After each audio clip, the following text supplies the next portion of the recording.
Yes, boys, it's Games Goose here. Welcome back to episode 2 of the Road to Glory. Been grinding out some squad battles, so we've played 9 games now. Finding squad battles actually quite tough, like a lot more difficult than I normally would. So I've pretty much played most of the teams on world class. If I came up against anything that had the really top tier players or just had a really good squad in general, then I would drop it down to professional. I'm actually losing a few, so this one on world class we won, got 1.3k points. This one here, again it was world class and we lost 4-1, got absolutely smashed, and the team wasn't particularly great, so I'll show you what it looks like. So they've got a couple of good players in there, but it's nothing special, is it? Especially the centre back pairing. I would have thought I could have got at them a bit more, but it really caused us some trouble, so that's a little bit annoying. And then we took a 1-0 loss here, so 2 losses out of that batch, which is not ideal really. Again, it's a decent team that, but nothing too spectacular. Gabriel Jesus is massive. Callum Wilson, he was difficult to play against. He might be a signing I look to get actually in the future. But moving on from the last episode where we sold our team of the week, so I've invested that into the team. So we're looking a lot better now across the board. So we picked up Danny Ings, bought him for 1,000 coins, 3-star, 4-star, high work rates, 80 rated. Off the back of his season, I'd expect that to be higher, but nonetheless, it's a decent card. 78 acceleration, 74 sprint speed. Dribbling's not bad, nothing special. And the shooting, he's got relatively high finishing. He's got 85 there, 83 attack positioning, 79 shot power, 78 long shots. So far, so good with him. He's doing the business. Injury prone is the only trait he's got, so not ideal there. But for 1,000 coins, what can you do? Jack Grealish, I've really enjoyed this card so far. He's not bad at all, and we picked him up for 1.1k, so he's 4-star, 3-star. In terms of the stats, he's not the quickest, that's the only thing with him, and he is obviously playing left midfield, so that's the only letdown.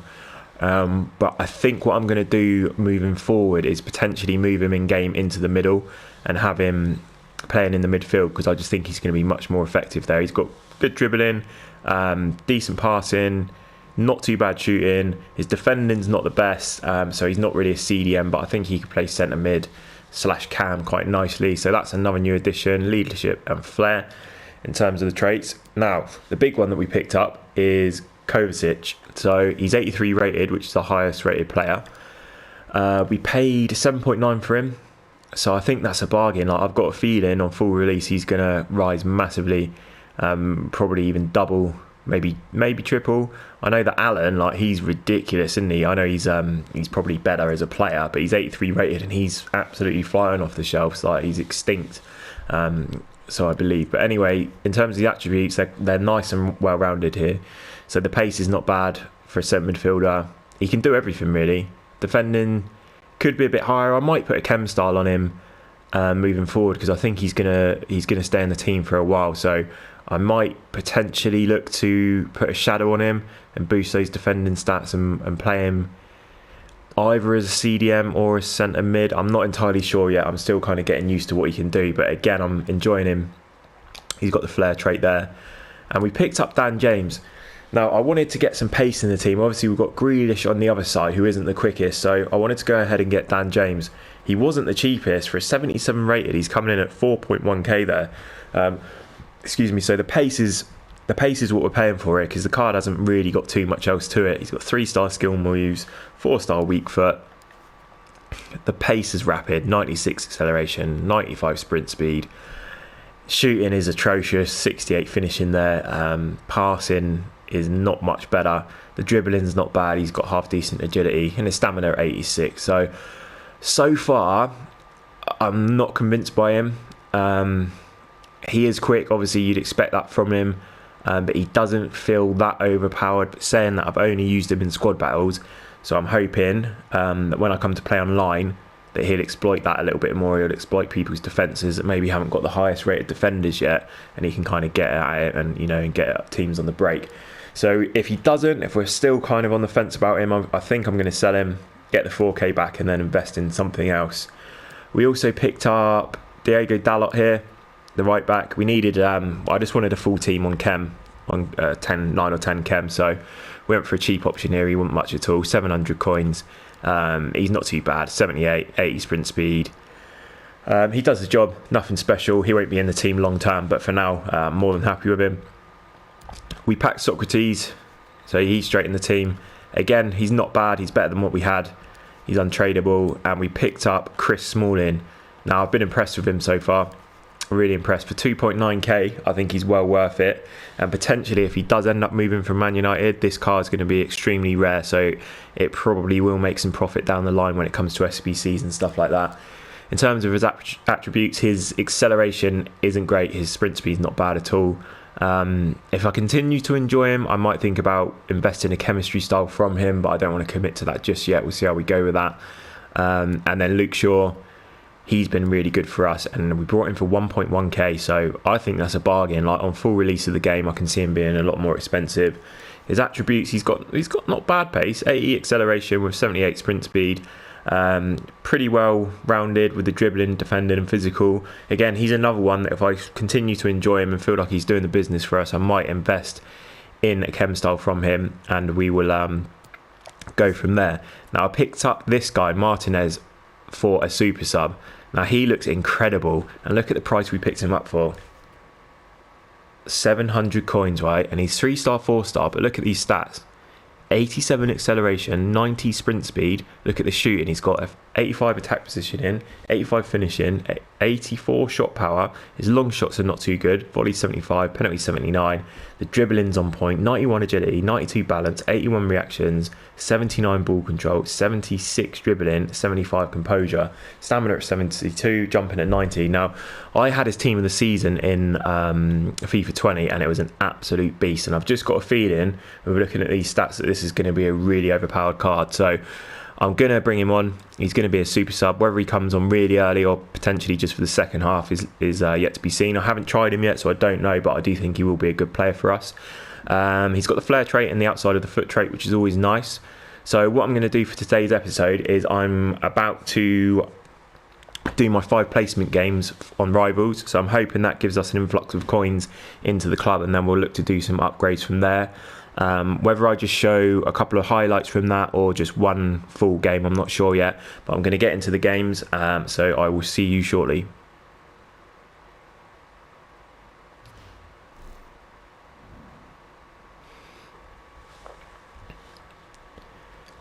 Just a quick one, lads, before we do jump into the games. We're currently sat on 4.2k, so there is a little bit of cash there should we get off to a bad start in the games and feel like we need to invest in another player. If we're weak across the team anywhere, we have got a little bit of coins to do something there if we're struggling, and then obviously hopefully get that massive chunk of coins from the Rivals. I'm hoping that we don't lose every game. It could happen. Obviously I'm still getting used to the game. I'd expect somewhere between Division 5 and 7. That's what I'm hoping for. Any lower I'd be disappointed, any higher then happy days. But let's get into the games, lads. Okay boys, so for the placement games I'm going to throw the big guns. I'm going to use my loan players. We've got 5 games on Aubameyang. He's going to be straight in. I think what I'm going to do is start Trent at right back, but actually switch him in game into the midfield and bring Dalot on at right back position, because I think that's going to make that front four really quite strong. I might well change the formation as well to a 4-2-2, because I quite like that last year, so I want to give that a test. And we've also got Haaland off the bench as well, so if I feel like I need to use him, I'll bring him on really early doors, and then we've still got Martinez to test, so we shall use him as them. Alright, let's go.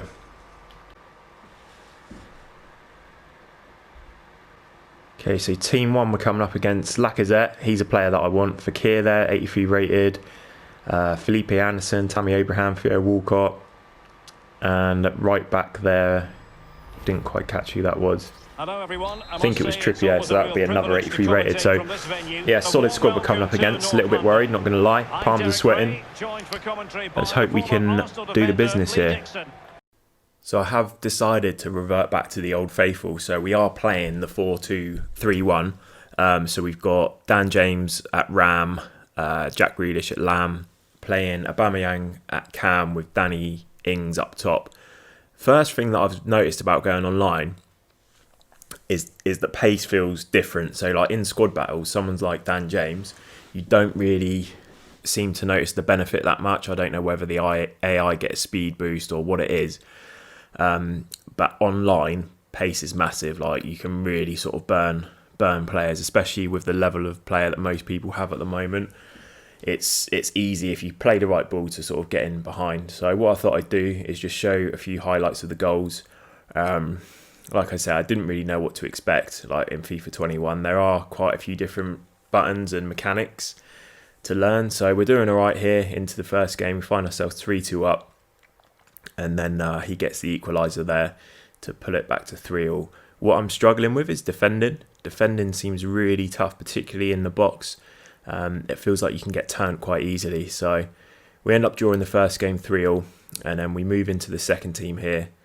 And this is like kind of like a standard team that you'd expect to come up against. Like, that's what you want to see, really. Nothing really too high rated. It took a long time to load into this game, and then unfortunately, for whatever reason, we disconnected. So I don't know whether that was a no loss glitch or whatever. So into the next team, we come up against a super team. So he's got Trent there, Gomez, Kante, Rios, Sancho, Haaland, St. Maxim, Alphonso Davies. What a squad. And I was like, oh no. After being disconnected on the game before, coming up against this squad, like, we find ourselves 1-0 down pretty much straight away. And I just thought this could be an absolute drubbing. Like, I thought we could potentially get hammered. But we play the ball into Aubameyang there. He's being played onside and he slots it in. We put it back to 1-1. I'm thinking, okay, I've scored against this team, so I can do it. I'm thinking, right, if we can maybe hold out for a draw, and then we get the ball again with Aubameyang, and then I'm putting ourselves 2-1 up, and he is unstoppable. Look at that foot movement there. Nimble feet, finesse shot into the top corner. We're 3-1 up now, unbelievably, against this squad. I really didn't expect it. And Martinez there putting us 4-1 up, and we end up winning the game 5-1, so I'm absolutely chuffed. So we come up against this team here, and he's obviously using his loan Aubameyang. And now what was frustrating for us is that game that we loaded into and it got disconnected, that actually used one of our loan games on both Aubameyang and Trent. So we didn't actually get the win for the game. It didn't register as anything, but it still used a contract on our loan players. So that's massively disappointing for us, because we could have done with both those players for the full 5 games. But unfortunately, we're only going to get them for 4. But still, we're 1-0 up. Nice little shot there into the bottom corner. We find ourselves 2-0 in the second game. And Danny Ings, you know what? As an 80 rated, he's actually pretty handy. Like, he will finish for you. We end up getting our first rage quit of FIFA 21. So happy days. We move on to the next game. Again, this is nothing special. It's pretty similar to our team without the loans. He's got Falcao up top there, but nothing else really going on. So it doesn't look like an account that's had that much spent on it, unlike the other one with Kante. I mean, a few quid's gone into that team, hasn't it, to build that squad. So yeah, we go straight away there, in with a goal. We get 1-0. And then is that Haaland that breaks through there, hits the post, yeah, gets the rebound. It's a bit of a lucky goal, to be fair, isn't it? But, you know, we take it. I'm sure we're going to concede a few of those throughout the year. And then this guy cuts one back and ends up scoring to bring it to 2-1. And then we get the ball and smash it in the near post. And we find ourselves 3-1 up. So these games are going really well at the moment. We're happy. We do a little sweat across the goal. Martinez does not miss them. And there's that man Haaland again. Heel to heel flick. And he smashes it in. I enjoyed his loan card as well. We've only used him for this game here because we had Aubameyang. But we brought him on pretty much straight away. And a lovely finesse shot by him there. Yes, Roy, so we finished our placement games. We've got a draw and 3 wins. That went much, much better than I expected to. I'm actually, really happy with that. I really enjoyed those games. I know it's easy to enjoy when you're winning, but that was good fun. Like, it seems to me like there's a bigger skill gap in FIFA 21. There's new mechanics, defending so much harder. I was talking a bit about James before as well, with the pace not really being that noticeable, like in squad battles. When you go online, you really, really see it. So pace is still going to be OP, but there is room for other players as well. So if you like a big, strong player like Haaland, for example, at the end, they're doing absolute business just because he's so strong. He can just push people off the ball. So we get Division 3 and 89,000 coins, which is massive, massive for us. That puts up to 98k. So what I'm thinking of doing with that is investing in a marquee signing. I haven't decided who yet. I'm not sure. I really don't know. Like, maybe we get a massive striker, like someone that can just carry us. or a really good centre mid, really good winger. I don't know how much players like Sterling are, or Martial, for example. Someone of that ilk that's just next level and can be our talisman for the club. That's where I want to put those coins, rather than spreading them across, some average players. I just want that one player that is next level. So that's going to be the end of the episode for today. I hope you enjoyed it. Please consider subscribing to the channel. I will be streaming over on Twitch as well for a lot of the Road to Glory. So that's twitch.tv/gamesgoose. And I'll see you for next time.